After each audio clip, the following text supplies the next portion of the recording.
are the Western nations prepared to pay the price to bring about change? Do you think that Burmese opposition leader Aung San Suu Kyi's campaign to have Western-style democracy in Myanmar is a naive one? No, I wouldn't say it's naive, but I think it's not realistic.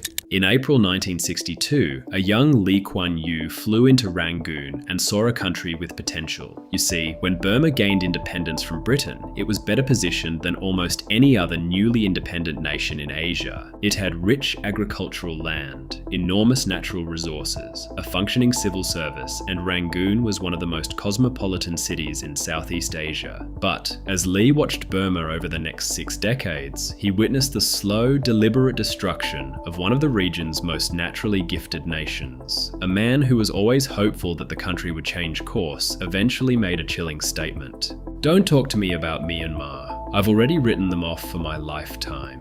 This is the story of Myanmar's sad decline. To understand Lee's frustration with Myanmar, you first have to understand how it all started. In 1948, after independence from the British, Burma was a country with enormous promise, but not a nation in any real sense. As Lee described, Burma was one of the better endowed countries of Southeast Asia, a rice and food exporter before the war. However, the democratic system of government did not work. The people were not of one race, speaking one language. The British had brought together into one country a whole host of different races, occupying different parts of this mountainous country. Who's going to put down all these rebellions by the Karens, the Shans, the Mons? There are about 7 or 8 still insurgent groups. You see, the elected government was overwhelmed with the chaos of uniting such a diverse nation where various groups were fighting for power and independence. And things were made dramatically worse when the government declared Buddhism as the state religion, provoking the minorities further and pushing the Burmese army to the edge. Then in 1962, General Ne Win, sick of the government's handling of the situation, seized power in a swift coup, plunging Myanmar into decades of isolation. Paranoid that Cold War powers would turn the country into a battlefield, he shuttered the borders and launched the Burmese way to socialism. He nationalized all industry and seized the assets of Indian and Chinese traders, viewing them as colonial remnants. This forced a mass exodus and transformed a once wealthy nation into a destitute hermit kingdom.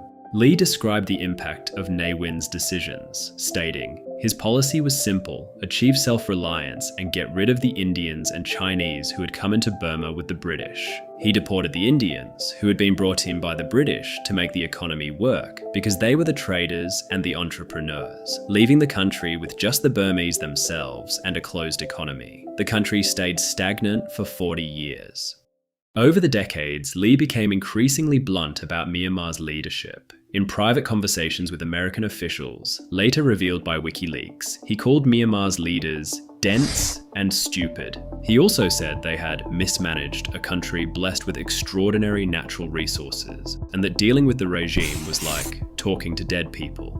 In his memoirs, Lee delivered his verdict on Myanmar's military leaders, stating, "They are isolated. They can see Thailand progressing. Yes, they are getting richer personally, but the country is getting poorer. Poor doctors, no medicines, no education. You want your country to be like that? So if they've got any brains, they will open up. I've given up with this lot. Don't talk to me about Myanmar. I've already written them off for my lifetime."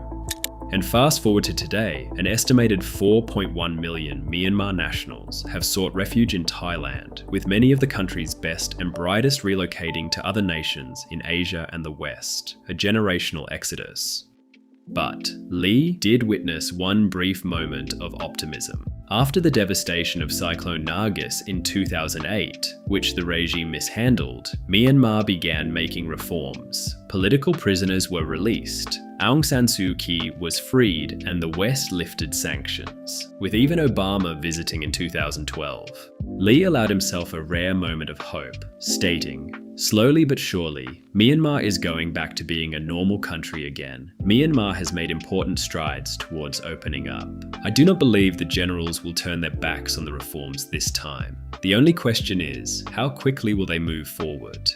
but he had specific doubts about Aung San Suu Kyi as a future leader, stating she is not accepted by some people in her country fully as a Burmese. There are rules in the constitution currently barring her from becoming president. At 68, she is also getting on in years. But even if she could lead, she would have to grapple with multiple ethnic insurgencies from north to south. Would she be able to keep the insurgencies down?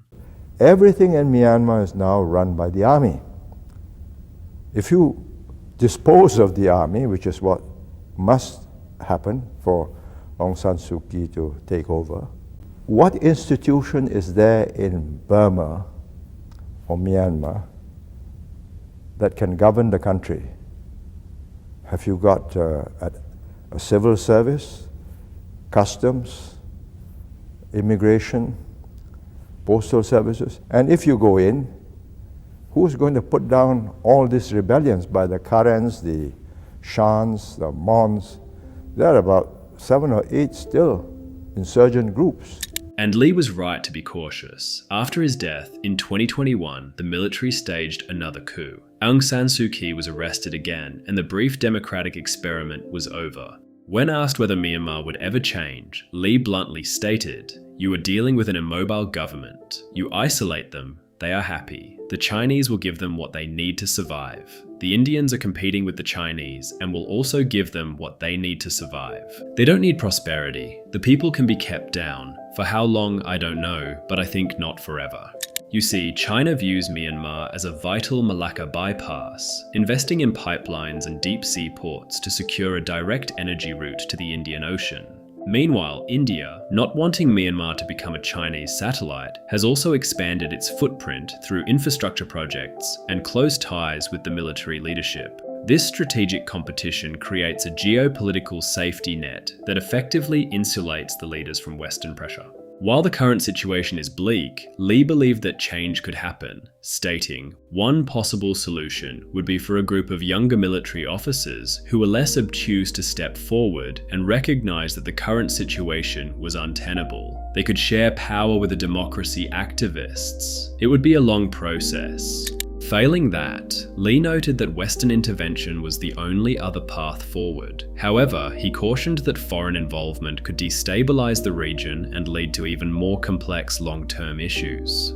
Then you will need a United Nations armed force to go in to substitute for the army.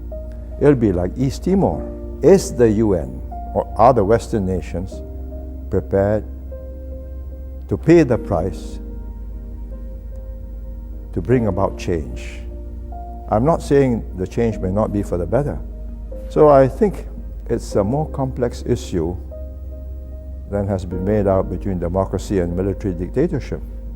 Who's going to be responsible for that? Are you going to have 7 or 8 new states come out of Burma?